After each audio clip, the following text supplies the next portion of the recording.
Assalamualaikum warahmatullahi wabarakatuh. Bismillahirrahmanirrahim. Alhamdulillahirabbil alamin. Allahumma shalli wa sallim ala asyrafil anbiya'i wal mursalin sayyidina wa nabiyyina Muhammadin wa ala alihi wa sahbihi ajma'in, amma ba'd. Selamat pagi anak-anakku sekalian yang dirahmati Allah Subhanahu wa taala. Kembali kita akan melanjutkan materi pada pagi hari ini. Nah, pada pagi hari ini materi yang akan kita pelajari adalah sejarah kebudayaan Islam. Karena pada buku Salam semester 1 sudah selesai bagian SKI-nya atau dianggap selesai, maka kita sekarang pindah ke buku Salam semester 2 atau buku yang baru. Di bab yang pertama, tema yang akan kita bahas adalah hijrah ke Taif. Jadi dalam sejarah itu Rasulullah Shallallahu Alaihi Wasallam dan para sahabat beberapa kali melakukan hijrah. Kalau sebelumnya itu kita bahas tentang hijrah Nabi ke negeri Habasyah, maka pada kali ini akan dibicarakan tentang hijrah Nabi ke negeri Taif. Ya. Jadi peristiwa hijrah ke Taif ini, ya, setelah menerima wahyu kedua, Nabi disuruh untuk berdakwah secara terang-terangan. Mulailah Nabi Muhammad berdakwah secara terang-terangan. Pada awal dakwah secara terang-terangan ini, Nabi Muhammad Shallallahu Alaihi Wasallam mengundang para kerabat dan beberapa tokoh kaum Quraisy dalam jamuan makan. Jadi metode dakwah Nabi Shallallahu Alaihi Wasallam pertama kali dilakukan adalah dengan menjamu makan. Menjamu makan ini adalah mengundang kepada tokoh-tokoh kaum Quraisy saat itu untuk menghadiri makan bersama bersama Rasulullah Shallallahu Alaihi Wasallam. Pada kesempatan itu Nabi Muhammad menyampaikan inti ajaran agama Islam, yaitu agar manusia tidak menyembah berhala dan benda-benda lainnya selain Allah Subhanahu wa taala. Sebagaimana kita ketahui bahwa pada saat itu masyarakat Mekah, khususnya kaum kafir Quraisy, mereka menyembah berhala-berhala, patung-patung yang ada di sekitaran Ka'bah khususnya. Nabi mengajak agar mereka meninggalkan itu semua dan kembali hanya menyembah kepada Allah Subhanahu wa taala. Namun pada saat itu Abu Lahab menentang ajakan Nabi Muhammad dan berjanji akan memusuhinya apabila Nabi Muhammad masih meneruskan dakwahnya. Ternyata respon daripada kerabat beliau saat itu, khususnya yang bernama Abu Lahab. Abu Lahab ini adalah paman dari Nabi Muhammad SAW, menolak daripada ajakan dan dakwah Nabi Muhammad SAW itu. Dan dia berjanji kalau Nabi masih menyebarkan dakwah Islam, mengajak hanya menyembah kepada Allah, dia akan memusuhi Nabi Muhammad SAW. Nah, pada awalnya Nabi Muhammad tetap berupaya untuk mengajak kaum Quraisy agar menyembah Allah Subhanahu wa taala. Namun, kaum Quraisy justru semakin gencar dalam menentang dan menolak ajakan Nabi Muhammad. Mereka tidak hanya memusuhi Nabi Muhammad saja, tetapi juga memusuhi dan mengganggu pengikutnya.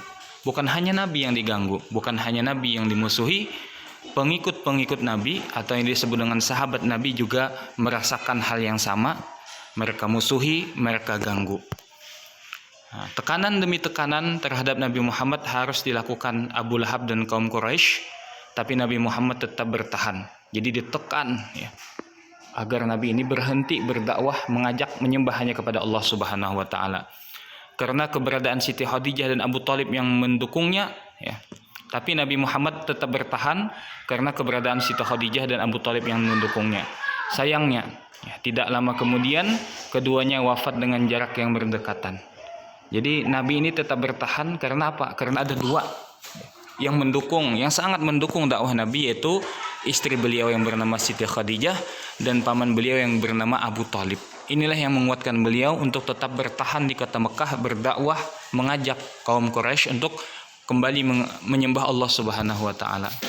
Tahun ke-10 dari kenabian merupakan tahun duka bagi Nabi Muhammad. Kenapa? Dikatakan tahun duka karena kedua orang yang sangat dicintainya telah wafat. Siti Khadijah wafat pada usia 65 tahun setelah 25 tahun hidup mendampingi Rasulullah SAW. 3 hari kemudian Abu Thalib, paman yang mengasuh dan melindungi Nabi Muhammad, juga wafat. Jadi ini tahun yang sangat menyedihkan bagi Nabi Muhammad SAW. Bagaimana tidak? 2 orang yang sangat beliau cintai, 2 orang yang sangat mendukung perjuangan beliau, meninggal dalam waktu yang berdekatan. Nah, keduanya adalah pelindung dan pembela Nabi Muhammad yang sangat kuat dan disegani kaum kafir Quraisy. Ya. Untuk menghilangkan rasa duka cita dan membuat suasana baru dalam berdakwah, maka Rasulullah pergi ke Taif. Ya. Nah, kota Taif terletak di sebelah tenggara kota Mekah. Udaranya sejuk dan tanahnya subur. Kota Taif merupakan salah satu kota yang diistimewakan oleh Allah Subhanahu wa taala, yaitu dianggap setara kedudukannya dengan kota Mekah sebagaimana dalam Quran surah Az-Zukhruf ayat 31, wa qalu laula nuzzila hadzal qur'anu ala rajulin minal qaryataini azim. Artinya, dan mereka juga berkata, mengapa Al-Qur'an ini tidak diturunkan kepada orang besar, kaya dan berpengaruh daripada salah satu 2 negeri ini, Mekah dan Taif. Perjalanan Nabi Muhammad ke Taif ditemani oleh sahabat yang bernama Zaid bin Harisah. Sesampainya di Taif, beliau langsung menemui beberapa pemuka Bani Saqif. Ya, ini adalah tokoh yang ada di Taif sana, untuk mengemukakan maksud kedatangannya, yaitu meminta pertolongan dari mereka untuk membantu Rasulullah dalam berdakwah. Beliau mengajak mereka untuk memeluk agama Islam dengan cara yang sangat lembut dan baik. Nah, jadi mendengar seruan Rasulullah SAW, seketika itu juga mereka marah.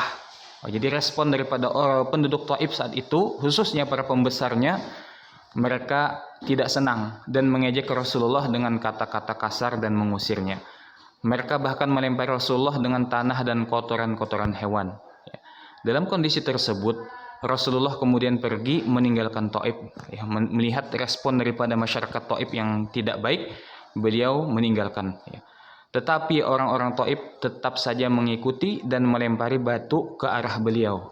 Jadi meskipun beliau berusaha untuk meninggalkan kota Taif, ternyata diikuti oleh orang-orang Taif saat itu, khususnya katanya itu anak-anak kecil dan orang-orang yang bodoh saat itu. Mereka melempari dan menyumpahi Nabi Muhammad SAW. Nabi Muhammad pun berlari untuk menghindari penduduk Taif. Setelah cukup jauh dan merasa aman, Nabi Muhammad bersama sahabat Zaid beristirahat di bawah pohon untuk melepas lelah, serta melihat luka akibat lemparan batu penduduk Taif saat itu. Pohon tersebut adalah milik Utbah dan Syaibah, anak dari Rabi'ah yang merupakan musuh Nabi Muhammad SAW di Mekah. Dalam kepedihan dan kesengsaraan tersebut, Nabi Muhammad berdoa kepada Allah Subhanahu wa taala. Dan tiba-tiba datang hamba sahaya membawa setangkai anggur dan memberikannya kepada Rasulullah SAW. Jadi ketika Nabi itu merasa sedih, merasa berduka karena mendapatkan respon yang tidak baik daripada penduduk Taif, beliau berdoa kepada Allah. Tiba-tiba datang hamba sahaya membawakan setangkai anggur. Hamba sahaya itu bernama Addas. Setelah menerima anggur, Rasulullah memakan dengan membaca bismillah. Nah, jadi Nabi ketika diberikan anggur, beliau baca bismillah. Nah, mendengar bacaan tersebut, Addas, hamba sahaya tadi, merasa heran. Ini belum pernah saya mendengar ada orang yang membaca bacaan seperti itu. Rasulullah bertanya tentang asal dan agama Addas. Ia menjawab tanah asalnya adalah tempat kelahiran Nabi Yunus alaihissalam dan agamanya Nasrani. Rasulullah SAW kemudian menceritakan kisah Nabi Yunus alaihissalam yang tertera di dalam Al-Quran. Jadi Addas mengaku bahwa dia lahir di tempat kelahiran Nabi Yunus alaihissalam. Akhirnya diceritakan Nabi tentang Nabi Yunus yang ada di dalam Al-Quran. Lalu mendengar itu Addas terkejut dan kagum. Kok bisa Nabi Muhammad tahu tentang cerita Nabi Yunus? Dia kagum. Ia pun kemudian menyatakan diri masuk Islam. Ini tidak mungkin. Tidak mungkin orang tahu tentang cerita Nabi Yunus sedetail mungkin. Sedetail itu. Akhirnya dia meyakini bahwa Al-Quran itu berasal dari Allah Subhanahu wa taala. Nah, pada saat itu juga malaikat Jibril mendatangi Rasulullah dan meminta izin untuk menimpakan gunung kepada penduduk Taif karena telah menyakiti Nabi. Datang malaikat Jibril kepada Nabi Muhammad SAW. Nabi ini kan dalam keadaan pedih, ya, dilempari batu sampai berdarah. Datanglah malaikat Jibril. Ya. Malaikat Jibril ya meminta izin, wahai Nabi Muhammad, izinkan saya untuk menimpakan gunung yang besar itu kepada penduduk Taif karena mereka telah berbuat zalim kepadamu. Akan tetapi Nabi Muhammad menolak dan justru mendoakan mereka agar mendapatkan hidayah. Nabi tidak mau, Nabi tidak ingin gunung itu ditimpakan kepada penduduk Taif, meskipun penduduk Taif saat itu menyakiti Nabi Muhammad SAW.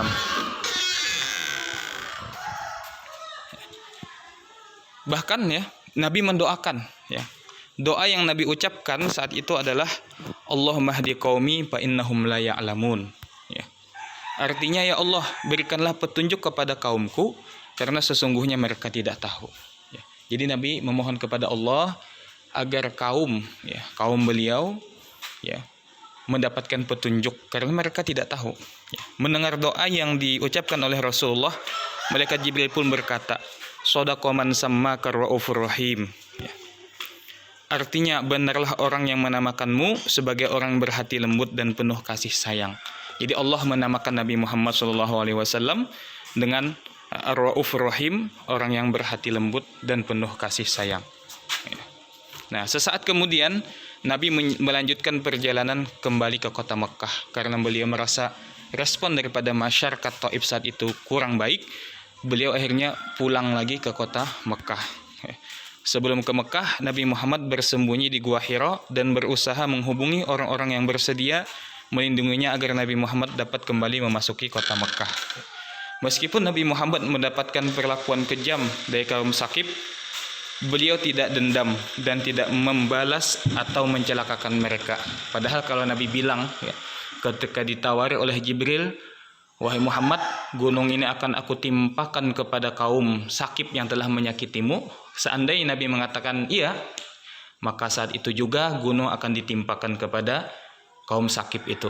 Tapi Nabi tidak melakukannya karena Nabi tidak memiliki rasa dendam, meskipun terhadap orang yang berlaku kejam terhadap beliau. Beliau malah berbalik mendoakan mereka agar Allah memberikan hidayah kepada mereka, serta menjadikan anak keturunan mereka sebagai orang yang beriman, menyembah Allah dan tidak menyekutukannya dengan sesuatu apapun. Karena Nabi Muhammad percaya bahwa perlakuan mereka kepadanya dikarenakan ketidaktahuan mereka atas kebenaran. Begitulah sifat Nabi Muhammad yang mulia, yang selalu sabar dalam menghadapi segala cobaan dan tidak pernah membalas perbuatan buruk seorang, tetapi justru mendoakannya dengan tulus. Nah, itulah tadi sekelumit cerita tentang hijrah Nabi ke Taif. Dan ini belum selesai. Ada lagi sedikit, nanti akan kita sambung insyaallah pada pertemuan selanjutnya. Dan untuk hari ini tidak ada tugas yang harus dikerjakan, hanya saja tugas adalah menyimak daripada video ini sampai selesai. Mudah-mudahan dapat kita ambil pelajaran, dapat kita ambil pengetahuan daripada akhlak dan sifat Rasulullah SAW, bagaimana perjuangan beliau, bagaimana kesabaran beliau dalam menghadapi orang-orang yang tidak suka dengan beliau. Demikian, wassalamualaikum warahmatullahi wabarakatuh.